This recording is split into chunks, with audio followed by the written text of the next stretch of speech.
Hello, guys. In this episode, we explore the lives of two powerful women, their remarkable achievements as leaders, and the profound and lasting impact of their legacy on Vietnamese national identity. In the lush, verdant landscapes of ancient Vietnam, where the Red River snaked through fertile plains and a proud people chafed under the iron heel of foreign dominion, two sisters rose not merely as leaders, but as a blazing, defiant symbol of national liberation. Trung Trac and Trung Y, born into an aristocratic military family in the 1st century AD, were destined to become Vietnam's most revered national heroines, figures whose very existence and audacious rebellion were a profound scandal to the mighty Han Chinese Empire that sought to subjugate their land.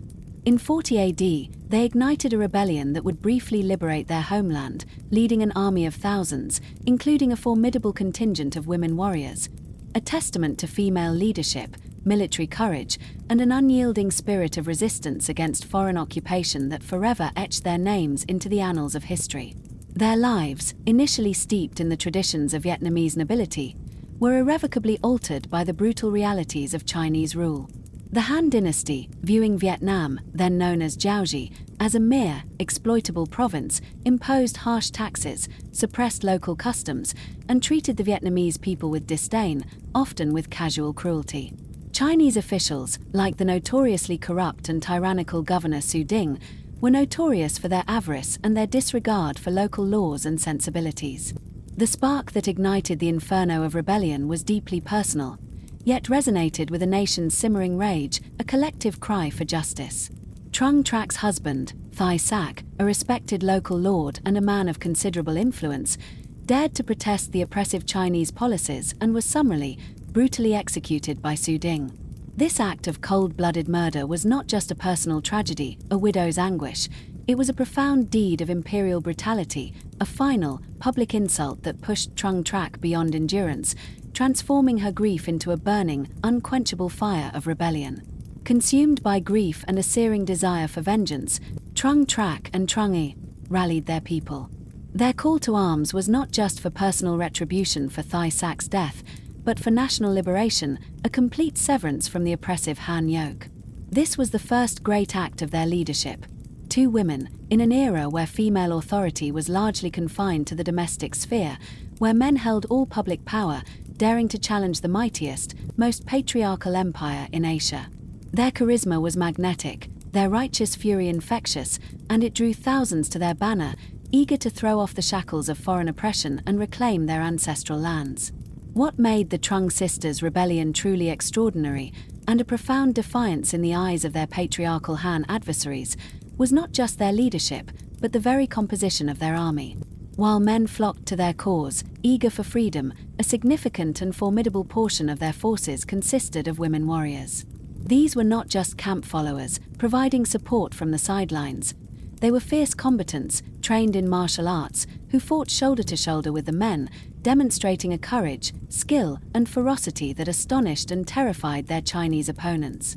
Legends, passed down through generations, speak of Trung Trac riding into battle atop a majestic elephant, a symbol of Vietnamese strength, leading her troops with unparalleled bravery and tactical acumen, her presence inspiring awe and terror.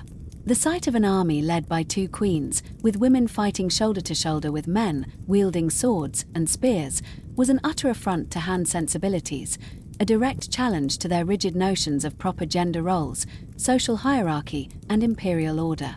It was a visual act that not only undermined their perceived superiority but also sowed psychological unease among their ranks. Under the sisters' brilliant and audacious leadership, their forces swept through the region with astonishing speed and success. They managed to liberate 65 cities and fortresses from Chinese control, systematically driving out the Han officials and establishing their own independent kingdom.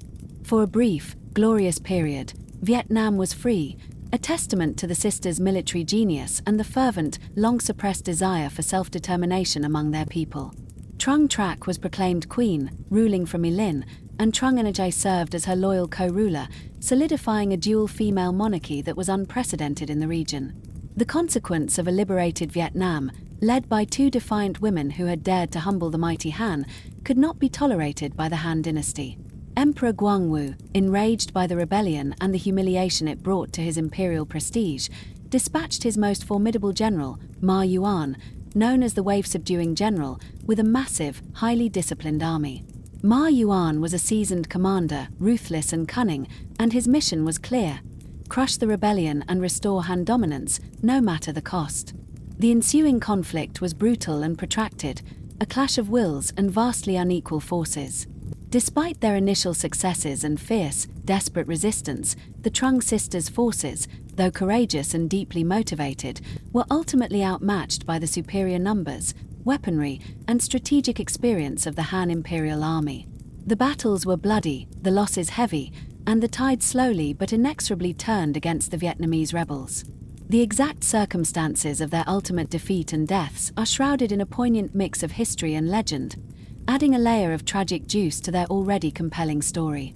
According to most revered Vietnamese accounts, rather than face the ultimate humiliation of capture and public execution by the Chinese, the Trung Sisters committed suicide by drowning themselves in a river, preserving their honor and becoming eternal symbols of Vietnamese resistance. This act of ultimate defiance, choosing death over submission, solidified their legendary status and became a powerful narrative of national pride and sacrifice that resonated through centuries of subsequent foreign occupation. Other accounts, particularly Chinese ones, suggest they were defeated and beheaded, but the Vietnamese narrative of their self-sacrifice holds far greater cultural weight and emotional power. The rebellion was eventually crushed, and Chinese rule was reimposed, often with even greater severity, but the spirit ignited by the Trung Sisters could never be extinguished. Their story, a vivid picture of female empowerment and national liberation against overwhelming odds, lived on through oral traditions, epic poems, songs, and vibrant festivals. They became, and remain, Vietnam's most revered national heroines, celebrated in countless temples across the country and commemorated annually. Their legacy a constant reminder of the enduring spirit of Vietnamese independence and the power of those who dare to fight for freedom. The Trung Sisters' lives are a thrilling, deeply inspiring testament to courage, leadership, and the unyielding human desire for freedom. Their deeds were not personal failings, but the radical acts of two women who dared to challenge a mighty empire, to lead an army of both men and women, and to fight for the independence of their homeland. They are a powerful reminder that heroism knows no gender, that defiance can bloom even in the face of tyranny, and that even in defeat, the flame of courage can burn bright enough to inspire generations to come.